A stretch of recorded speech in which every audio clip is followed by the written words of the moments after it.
I'm looking for someone who was sold to you. A half-breed banished from our land.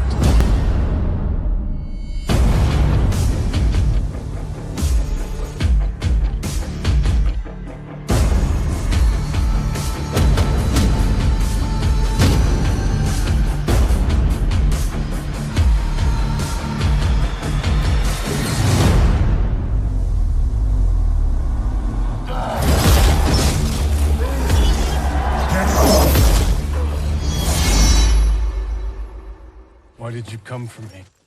Well, first of all, I want to thank you for giving us this time. We know you're in holidays, and you're so very kind to do this. Thank you very much. Oh, no, thank you. Thanks for having me. Nice to see you. It's an honor to have you here. Oh, well, first of all, I would like to ask you, because you're such a famous actor, how do you do to manage the ego? Oh, you know, for me, I just, I know I'm a pretty simple guy. Ever since I was a young kid, I wanted to act. I started professional acting when I was 15. And I've been really lucky to have the chance to have a career. And I don't know, I just have always tried to keep it simple. One day you decided you wanted to be that kind of person. I think it's just in my nature. I had good parents. Yeah. That's important. And let me ask you something, because when you started acting, the first movie, and maybe you didn't know you were going to become such a famous actor, in that moment, you were sure you wanted to be so recognized everywhere, knowing that you weren't going to be able to go out without having your picture taken? When you start out, you just, especially whenever you start out in something, you have hopes and you have dreams. For me, it was just getting the chance to act, and I knew I wanted to make movies, and I knew I wanted to go to Hollywood to be in films. I think because I grew up in Canada and Toronto, those were the movies I saw. And I wanted to be telling those stories and to be making those movies, and so. I tried to make my way there, and I got in my car when I was 20 years old, and I drove to Los Angeles, and I had been working. I got an agent, but I didn't know. I mean, you can never know what your life is going to be, and so I don't know. Again, I just kind of feel grateful to be here. In the first day of work from a new movie, are you still nervous, like the first time? Yeah, sure. Yeah, it's a weird thing. It's like nervous, but so excited. And, over the years, with experience, you feel like you do your work and you come prepared.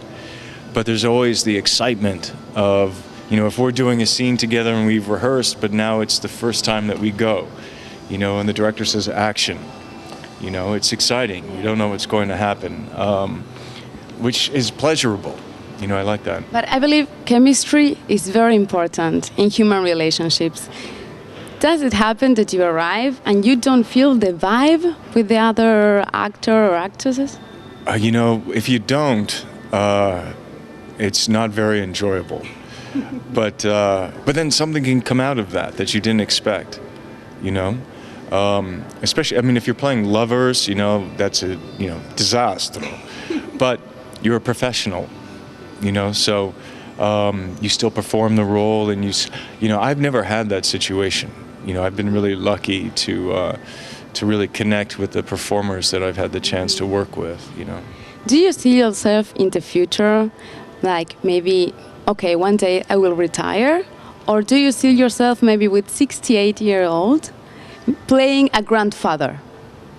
I hope I get to be 68 years old and playing a grandfather in an interesting way. Hey, granddad, how's it going, kid? Let me tell you about life. So I guess, yeah, I love working, so hopefully I get the chance to do that. Yeah.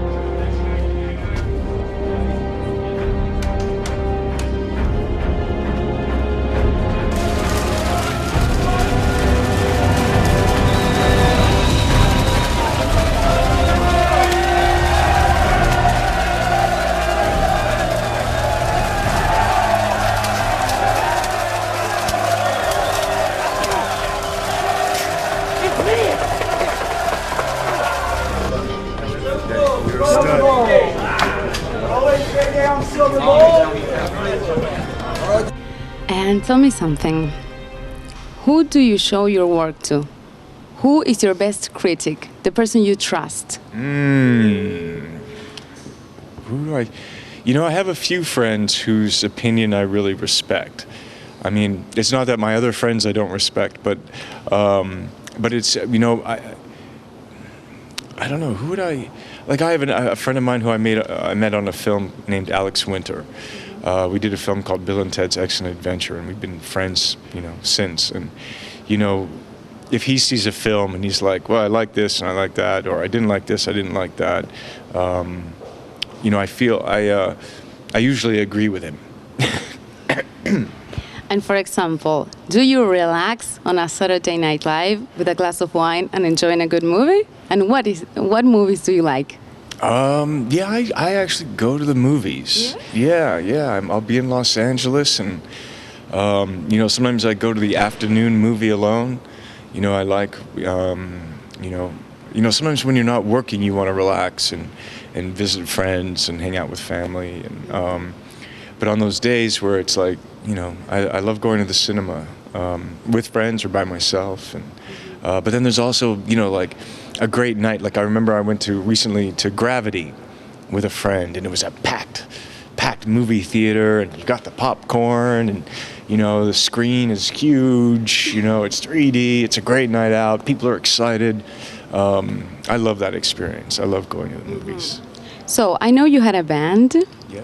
And why don't you tell the people what was the name of your band and what was your part? I played in a band called Dog Star, and we made a couple of albums. I played electric bass. And then after that band broke up, I played in a band called Becky for a short time. And what can we find in your playlist? In my place? Playlist, like in your iPod. What do you listen? I don't have an iPad or an iPod. Let's see. What do you like? What am I listening to?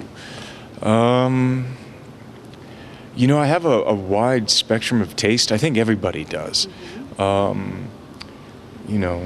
am I listening to recently? Today I was listening to some Arcade Fire. I really like this new band called Mets. Pretty hardcore. And I've been listening to some like older 90s music that I kind of grew up with. Like Replacements or Fugazi. There's always John Coltrane.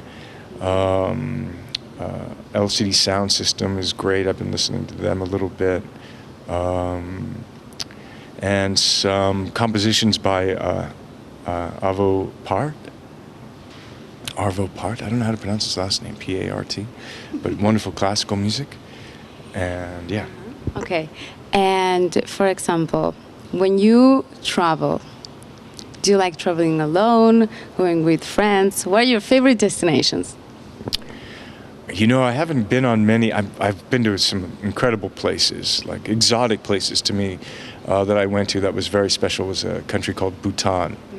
That was extraordinary. I love Europe. I now love Uruguay. What do you think about Uruguay?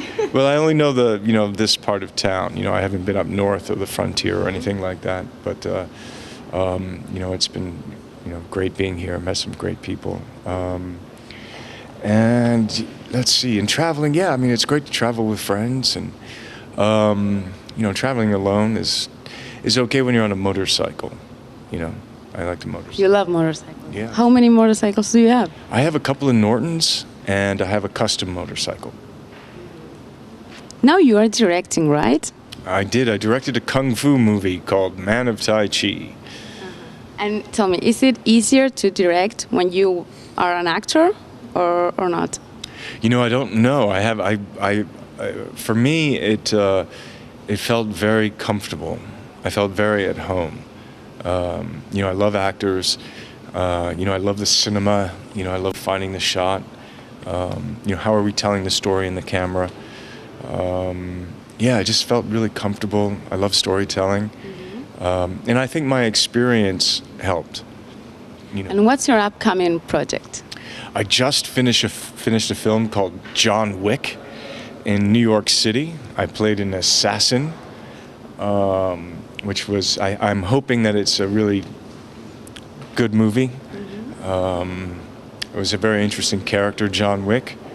And, he was married, kind of a normal guy. His wife passes away. He doesn't understand. He's in grief, and things happen.